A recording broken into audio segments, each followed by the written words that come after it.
welcome to the newest episode of BlizzPlanet.com's StarCraft Summary. As always, I'm your host, the fantastically bearded gamer. Okay, just the bearded gamer. Don't Google fantastically. I don't know what'll happen. Chris Arnone. So before we get into the news roundup, let's talk about last week's question. So we were wondering, what event are you most excited for in the next couple months? There's a whole bunch of big tournaments coming up. We want to know what you're looking forward to the most. Here were your best answers.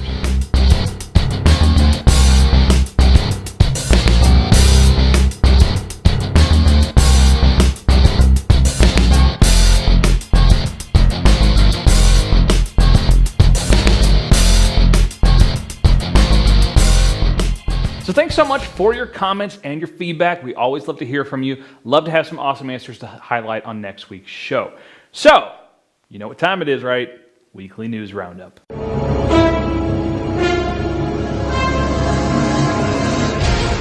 want a piece of me, boy?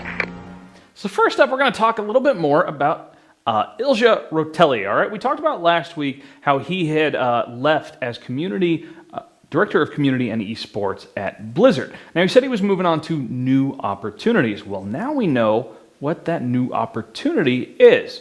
So, he has now taken on the role of Director of Community and Esports. I know, same title, right?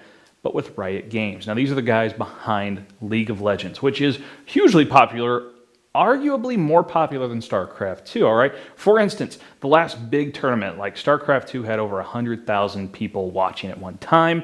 League of Legends had almost 250,000. I mean, it is absolutely massive in the esports scene. When Eldorian and I went to the MLG Championships in Anaheim, the crowd for League of Legends was much louder than the StarCraft 2 side most of the time, with the exception, of course, of the KESPA players and the grand finals. But the rest of the time, man, it was just League of Legends was going crazy. Now, so this is, obviously some bad news for Blizzard. This guy has been instrumental. He's been key behind getting WCS going and really bringing Blizzard into the esports scene on their own. But at least he's staying in the esports scene itself, and he's very instrumental. So as esports grows, of course, obviously, this will benefit Blizzard and StarCraft 2 on the esports scene as well. Now, since we started talking a little bit about WCS, let's talk about Asia WCS Championships.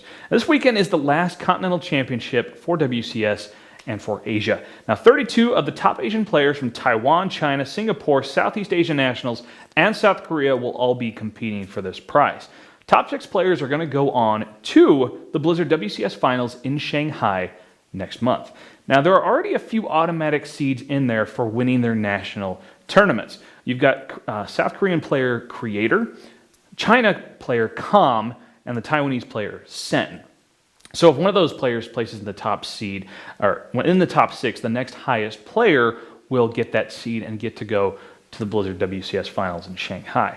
Now this event also is going to take place at the Expo Place in Shanghai, October 13th and 14th, and it'll be live streamed just like every other WCS event.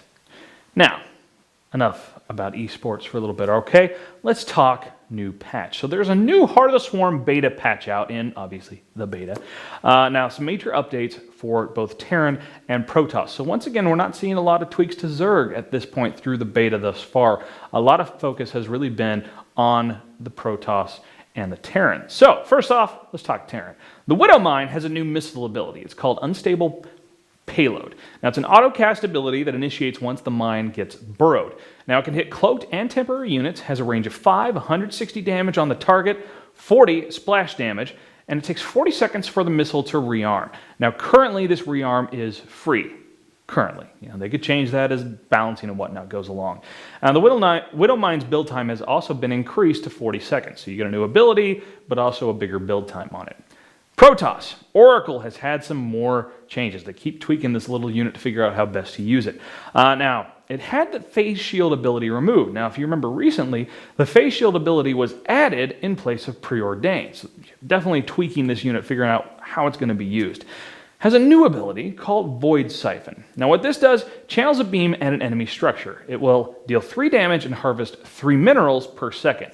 Important to note, this does not steal minerals from your opponent. It doesn't actually take them from them. You just gain 3 minerals per second. And it has 7 range and costs 50 energy to use. Now, extra life, right? Many of you are probably familiar with this charity event. Every year, the 24-hour gaming marathons occur. People can sign up to do it, raise money to donate to a local children's hospital. Well, in this case, Eldorian, the man behind BlizzPlanet.com, is doing his own Extra Life. And he's got prizes, right? If you're going to watch somebody do 24 hours of games, you might as well have a chance to win something. So here's some of the prizes he's got at his disposal. He's got some WoW trading card game boxes. He's got some soundtracks for Wrath of the Lich King, and check this out. Steel Series Legendary Cataclysm Mouse. I know, big ticket item, really cool stuff there. Now, he's going to live stream the event starting 8 a.m. Central Time, October 20th, and it will run 24 hours, ending 8 a.m. October 21st, at which point I'm sure he will fall down into a coma for the rest of that day. Now, every $5 donation you give will enter you in to win that Steel Series mouse, all right? Legendary Cataclysm mouse. Awesome. Now, the other prizes will be given away during the stream. There will be minimum donations for those as well, but exactly what those are and when those are going to be given out, those details are yet to fully come. Eldorian's still putting all that stuff together. Now, if you want to get a jump start, you want to go ahead and donate some money, get your chance to win that Steel Series mouse, you can go to BlizzPlanet.com right now. On the right side of the page, there is a link for Extra Life. You can go ahead and donate. Now, Eldorian's shooting for a minimum of $500 on this campaign, and that money is going to go straight to the KU Pediatric Hospital in Shawnee Mission, Kansas. Now, he plans on mostly playing World of Warcraft. He's been getting really into Mists of Pandaria that just came out. But of course, he's also going to play some StarCraft 2 Heart of the Swarm beta and Diablo 3. And maybe I can convince him to play a little Borderlands 2 with me as well. Now, he's going to have the exact schedule and more details to come next week. So we'll end with the question.